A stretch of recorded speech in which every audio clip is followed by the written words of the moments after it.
Some sad and bad news, and it makes you wonder what is truly going to happen since nothing has happened at all. That's former Baylor defensive end Shawn Oakman was accused of assault by an ex-girlfriend in 2013, ladies and gentlemen. Now, we already know that he has now been arrested for allegedly raping a woman at Baylor University. And so he went from being in the 4th round to 5th, 6th round draft pick to not going to be touched at all. Not going to be touched at all. And he's now the 3rd player at Baylor recently that has, or actually over the last 4 years, to be arrested for rape. Now, this is where I'm going to get to. So I'll give you a little bit of the news, what's happening. So the police report accuses Oakman of grabbing the alleged victim and pushing her into a wall. The two continued to argue, and Oakman continued to shove her into things, according to the report. That was obtained by Rivals.com reporter Alex Dunlap. Dunlap reports Baylor knew about the incident and decided not to discipline Oakman. The alleged victim declined to press charges when speaking to police. It seems like every victim at Baylor has said that after some point. Either they came out or they just completely stayed away from it. Baylor has come under intense scrutiny, as we all know, and how they've, quote, handled it, because they haven't handled it. Former Baylor players Tevin Elliott, Sam Ukawachu were both convicted of rape in separate trials in 2014 of January and last August.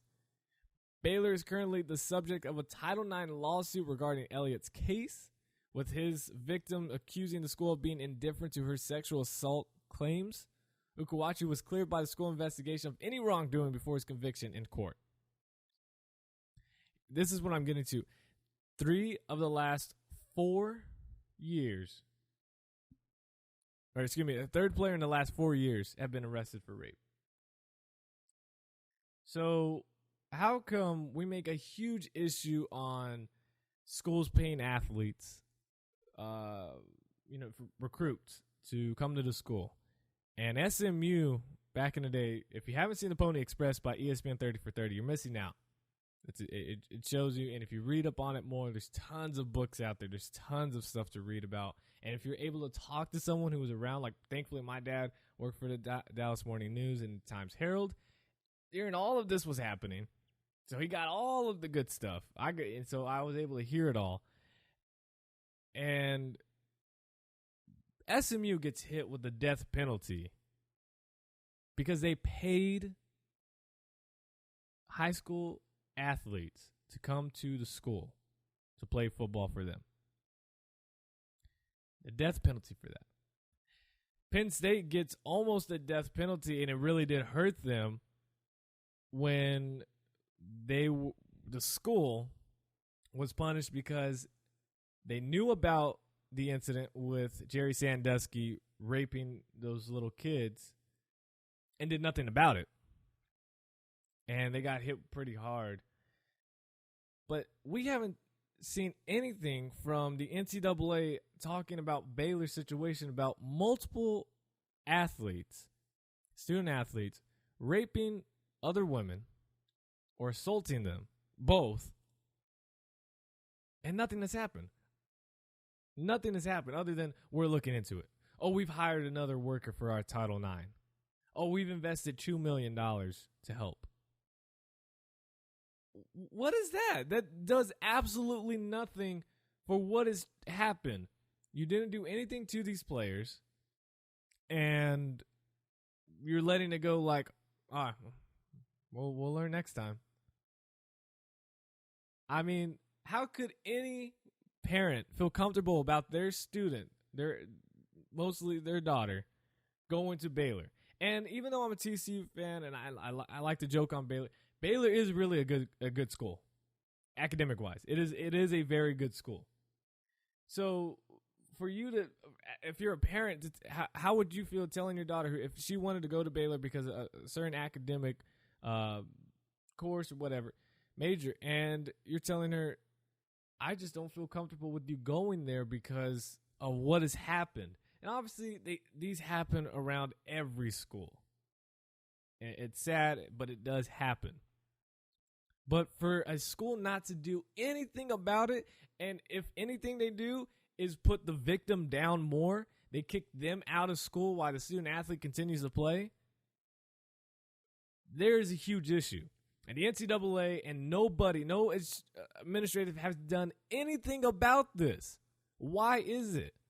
Why is that? Why is it that only a few amount of media are picking this up and talking about this? And I'm not making like a conspiracy thing, but it's mind-boggling to think that something this big of a case is happening right before our eyes multiple times, and nobody is doing a thing about it. Nobody feels more comfortable because Baylor's investing $2 million more into their Title IX area, or adding an additional worker to that area so they can help prevent these sort of things. That does nothing to me that you still haven't handled anything of this. You've let all these things pass.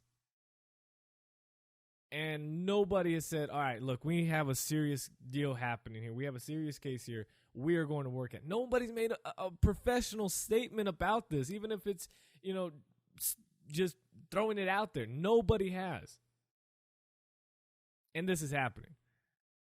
I am calling for the death penalty at Baylor, because this is multiple times, and this is much worse than paying a high school athlete to come to your school to play sports, which I get happens everywhere. I know Ole Miss is doing it and still not getting caught, which is amazing, because there's no way Laquan Treadmill goes from Chicago and being recruited by all these schools and decides, oh, I want to go to Mississippi.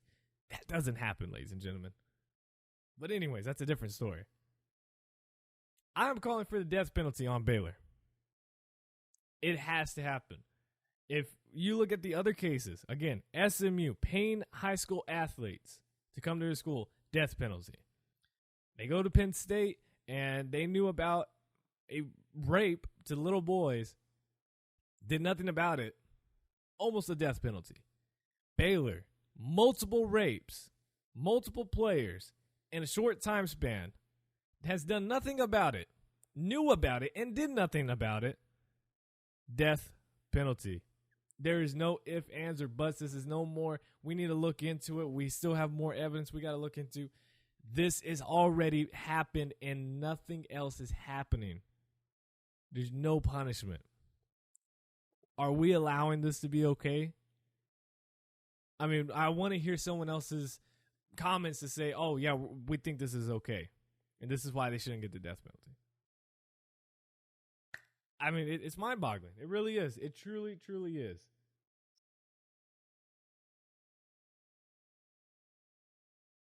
Hey, guys, sorry to interrupt the show, but I want to say first off, thank you for all of your support.